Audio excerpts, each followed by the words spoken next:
welcome again to the next chapter. I'm Annie Schlesinger, and this is again another segment of my series called Elder Romance.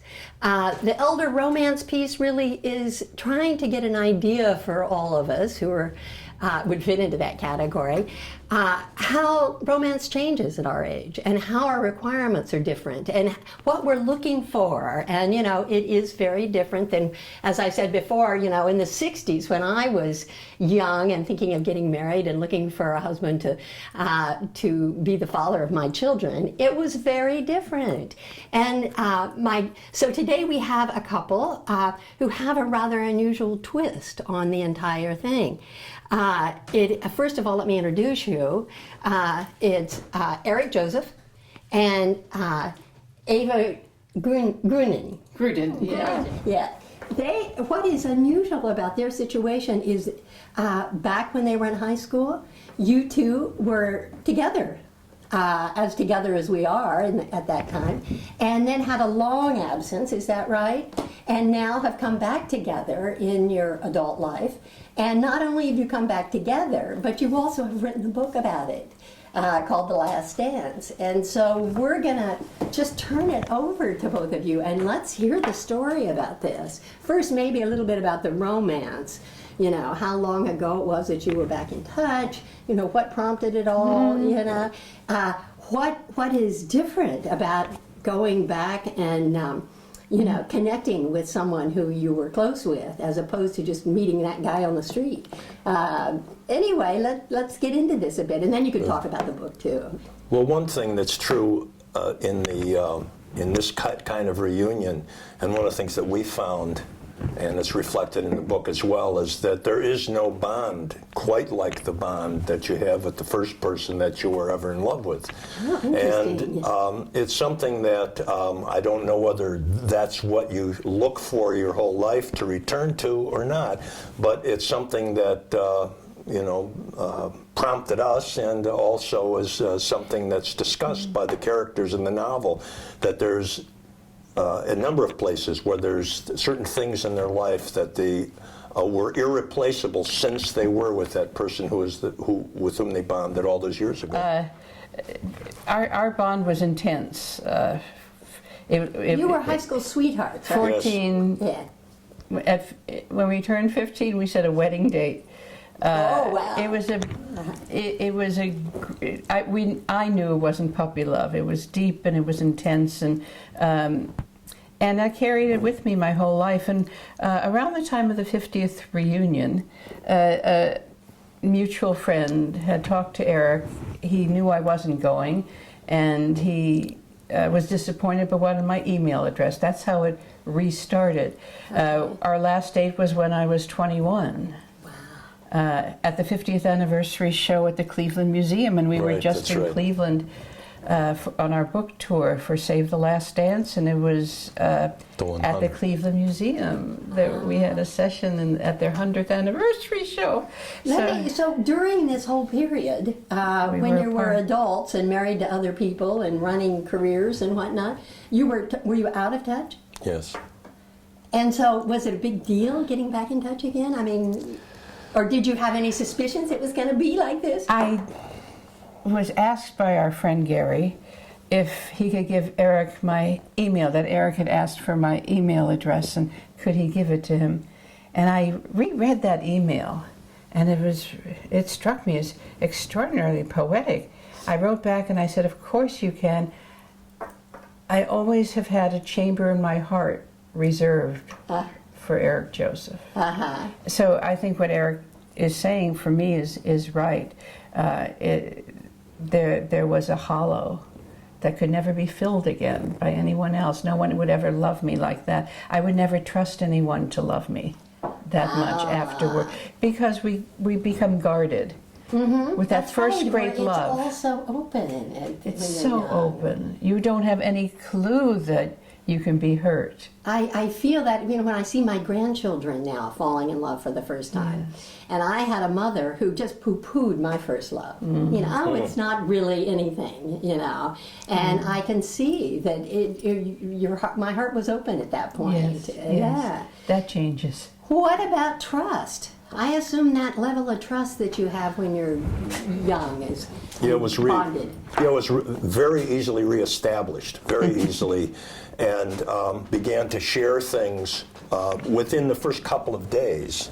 It started out tentative and then quickly blossomed, and was email. At first, we weren't going to get together in any way physically, only through email. But Really? But there's something about email which allows you to Schmooze.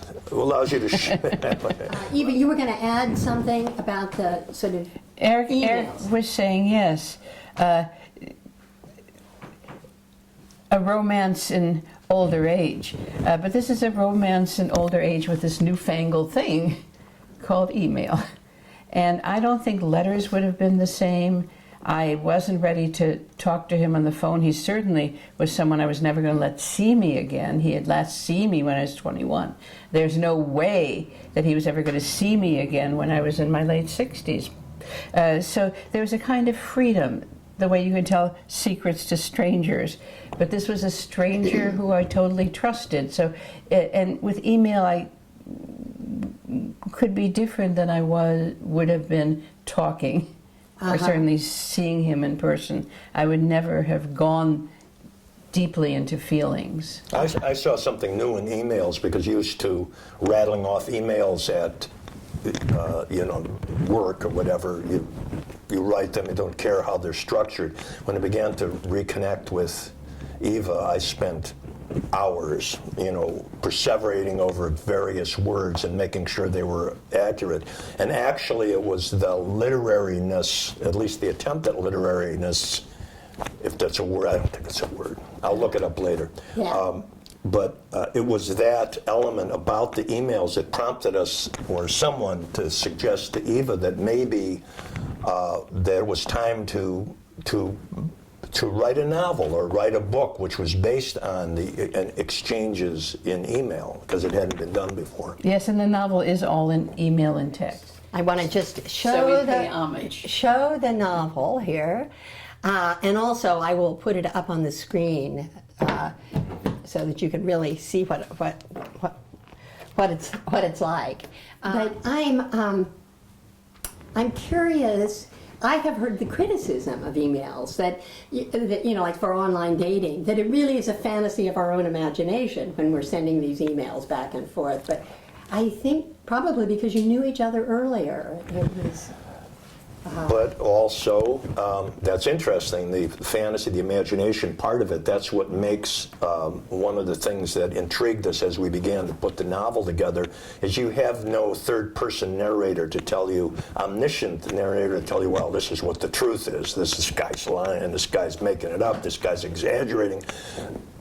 All you have is what the people say to one person, then maybe say to another, and you have to figure it all out yourself. And that I think it lent a little air of mystery too as you go through it. Through the book, but it has amazed me how many people, and I know you must feel the same. We know who never met except through email and fell in love. Yeah. Through It seems email. amazing to me. Chemistry seems to be such a big deal. Yes. But The voice but there it is. It's Over and over and over again. And when it first happened, I thought it was this anomaly. But I know too many people now who declared love long before they met to someone they never met.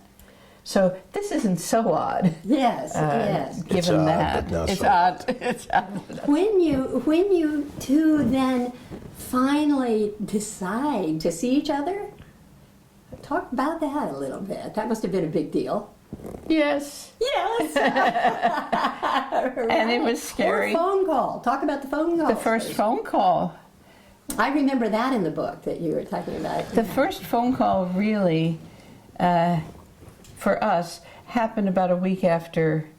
I needed to go there slowly. Even my voice has changed. And all I remember is that we giggled. We giggled for 10 minutes. We were so nervous and giggly again. And what has happened for me is that in that first coming together, and I even hear my voice going higher as I'm talking. First seeing Eric, he looked the same. And suddenly I realized that's the height of him to me. That's where my shoulder fit. That's it. It was seamless, and my voice got so high, and I said, "Listen to me. This is not my voice. My voice is very my deep. teenage This self. is my teenage self, and I can't get rid of it. And it's there, and it's open, and it's vulnerable. And I'm 68, and I don't know what to do." And I think that your question is, I'm 68 with the enormity of feeling of a 15-year-old. It's and how do you deal with this? It's very, very disconcerting. But it's amazing, and it also happened, and is also described in the reunion. You know, people that you had this bond with, whatever that special bond, whatever the chemistry was that existed then, that the mask of age disappears. It's not there anymore. I did not, when we first got together, I did not see anything about age. You know, Really? Right. So you didn't look at her and go, "Oh She my looked to me God, just 40 years have gone by, and this woman is a different woman." I knew she was, but But whatever the mechanism is, she looked. Eva looked the same to me, and indeed, her voice sounded the same. She looked the same. this is making a big case for wanting to go back and find your early loves. Yeah, some people will say, right, I saw my first boyfriend and I felt nothing. And true, but if you have that, I guess it depends what the connection was. Right, and people who've not experienced it, and I guess there is literature about it, the rekindling, they call it, whatever, and there's a lot of literature about it. In fact, when we wrote the book, we didn't know it was. We didn't know it was a phenomenon, but came across writings by a psychologist in California who'd written a lot about it. Really? A book called Guess Who's Back. And we contacted her about the book. She read the book and she liked it very much. And she tells stories. She tells stories. Amazing about people who reconnected. One man who reports that he and his wife had a perfectly fine marriage, that 2 young kids, everything was good in bed, everything was compatible. She and her first love reconnect by telephone. She moves out. She almost immediately, within a few days, yeah. You are kidding. to have her own apartment so she could talk to him when she didn't leave the marriage, but she moved out into her own place. And it sounds absolutely crazy, and we weren't as crazy, but I understand it. And that's part of it too, that the people whose lives were affected by our reunion and that are affected by the characters in the novel respond strongly to it. They can't believe it. And you're delusional. Well, it's that was very much in the book. You're crazy. What's the matter with you? And that's it's an additional battle that goes along with it, in which you're trying to insist to people, we love each other, and we're not a phenomenon. We're not a psychological phenomenon. This really did happen. I have a question about the bonding issue. I can see how that is really intense. But what about all those years where you were growing into sort of different people? Yeah. Did you didn't notice that? That was not a difficulty, let's put it that way. Not at first. Not at first, no. But then you do have to learn what the other person is like. I mean, for me, for Eva, all of the accomplishments of her life as as an educator at Williams College, and all of the things that she had done along the way, even that, that of course was not our accomplishments in life or goals in life, were not long-term goals, were not anything we thought about in the long ago days.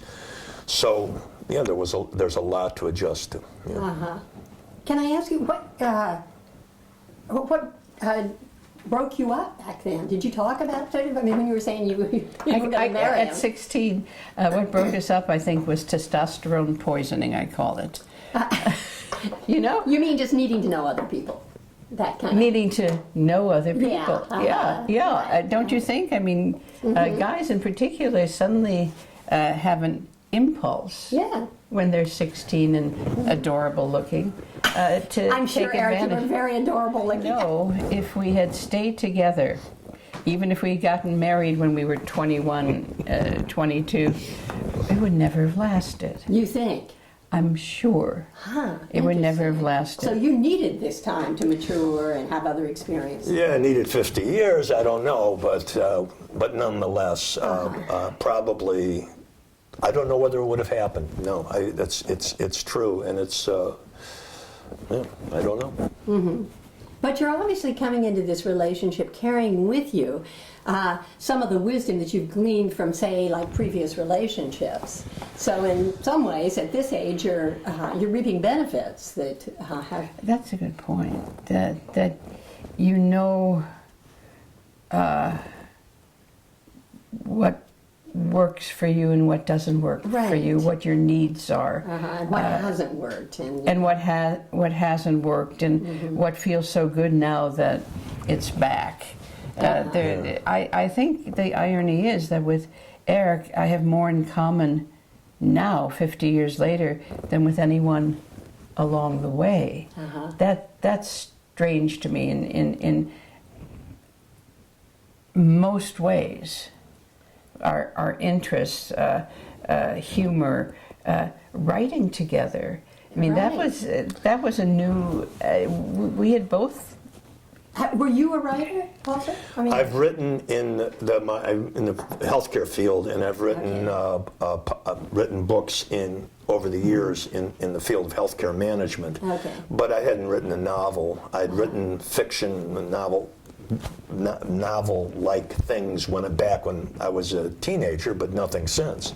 So that was another thing that was rekindled, at least in me, and I think also in Eva, was our desire. We talked about when we were kids, we wanted to be writers, and we meant fiction, because I know, Eva, you've written also in your field, art history field. So this rekindled our love of writing. That's a very good point. To veer into something that bonded us back then. Yeah. I read a novel that Eric had written when he was 15. Oh, wow. I don't think anyone else knew about that book. I don't think anyone else, after he graduated from high school, realized how many short stories he'd written, that he was literary editor. It's in its fourth edition. So that when someone suggested we write a book together, it seemed natural, and it was something about that relationship that gave me confidence that we could do it. And I then think when we did. when you were talking, Eric, about sort of how you would ponder each email, I mean, you were beginning to get into the writing mode then. Right, and that's what struck. It was a friend of Eva's that said, this sounds like the makings of a novel. And so actually the early part of the book parallels very closely our reunion. Then after that, we, as any writer tells you, the characters sort of go their own way and you follow them, and so they go their own way. So after maybe the first chapter, there's episodes that are based on our own life, reflecting back, but most of it is fictional. And yet, what does ring true, and it goes back to your question about who is this person now? Now that we've settled in to this fundamental of love and deep love, and that won't change. Who is this? What has this person become? What can I live with or not live with in this very complicated situation? Because both of us were married. It's not like a made-for-television widow and widower. It's even more complicated. And I think the book is authentic in that way. And even if it's not exactly our story, it deals almost like a cautionary tale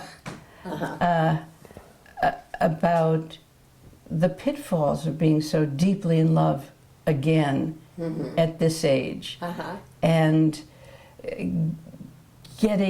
trusting someone, and yet knowing that you can't make yourself as vulnerable as you once were. How long did it take you, not in the book, but in real life to realize that, this, we're playing with fire here. That this is going to need change in our lives. Do you want to take it or should I take it? Well, I would say within a month or two, it was very clear what and part of it that goes into the whole calculus of it is age, and the concerns about making changes at this age, and if you're going to make a change, should you make them decisively because you don't have that much time, that type of thing. All that thing plays into it, or should you just play the string out, just let things as they are, because it's uncomfortable to make those kinds of changes at this age. Yeah. Absolutely. And you'll probably notice the character. There's a section in which he, despite all the fervor, the male, Adam, begins to perseverate and begins to waffle and wobble, maybe would be a better word, and that's what happens. It's very difficult to make the Change is so difficult at any age. You're living together now, or you're traveling back and forth together. And We're together, yes, and we're living together both in Evanston and in Williamstown. Okay, yes. so you're sort of going back and forth, and then my next question was, what have you planned? How you are going to sort of move forward with your relationship? That's a good question. Again, there's not the urgency at this age to be married. Yes. Lawyers have told me, therapists have told me, that wise people our age don't get remarried. I don't know quite what they mean, but they said it might even make sense. I think the book was our priority. So finishing really, the book, not hurrying into marriage. I think we may well marry. What do you think? Yes, I think so. Yes, and absolutely. But it is interesting, and I also don't feel necessarily I wanted to be together with Eva, but all the rest of it, in terms of marriage, there isn't a dash to do that, and I don't think, again, I also don't think at this age necessarily that it should be, a priority, but we will be married. I have another question, and I think that this one is huge for sort of people getting into relationships. I think you guys are a little young for it, but because I caregave my husband for a long time, and that is the health issues, and sort of how healthy did that become an issue? Did you go through the organ recital and organ recital? Yeah, right, and bring each other up to speed as to how your health is. And I was just happy he was alive. I mean, I would just, at this age, I would have been devastated. I'm almost on the verge of tears thinking about it, because they are people dear in other people's lives who aren't there anymore to reconnect. That's right. With. So that was the first. We're both fairly healthy, and glad to hear that. But interestingly enough, there's a couple other people that I know I've ran into along the way, that what prompted their rekindling was the fact that one of them was ill and the other person walked back into their life to take care of them. And there was someone I worked with who reunited with their college boyfriend, and she's probably did that at age 65 because he became ill and was alone, and she stepped into his life. Of course, it was both of them were not, had no other, relationship going on at that point. But Eric's father developed Alzheimer's, and I remember saying to him, at this age, things can happen. Yeah, that's right. What if I move into dementia the way my cousin did? What am I getting you into? And he said, if you go there, I will hold you. I want to ask you, is there anything else that you would like to talk about before I have to close? Unfortunately, this has been so charming hearing about your story, and And I'm sure that everyone who sees it is gonna have their heart warmed by it. So I want to thank you both. But anything else in closing that sort of you think must be said? That we haven't said already. No, I'm happy because I think that and in the book too, we give an honest sweep of various people's positions Yes. in this, and I think that's sort of our responsibilities to the people we were with is on our minds and stays there, and yet our bond is so steadfast it's impossible to conceive of myself now without Eric. Terrific. Yeah. Is that okay? Yeah, it's fine. Yeah. He's I feel, smiling. yes, I smiled, so that Yes. I feel the same way. And of course, my only thing in terms of the book is that people who know us look for they say, did that really happen? And don't tell me that happened. And of course, just to reiterate, it is fiction. Most of it is fiction, but like any fiction, as we are told, there's a lot of memoir and memory that goes into, and personal experience that goes into the writing. So. And Eric wants you to know that this character, Adam, is much more despicable than he is. That's why I don't want it to be known as autobiographical, because a lot of people who've read the book, they said they liked the book, but the one thing they wanted to do at the end of reading it was to strangle Adam, which is the character that's supposedly based on me. So I don't want anyone strangling me. So.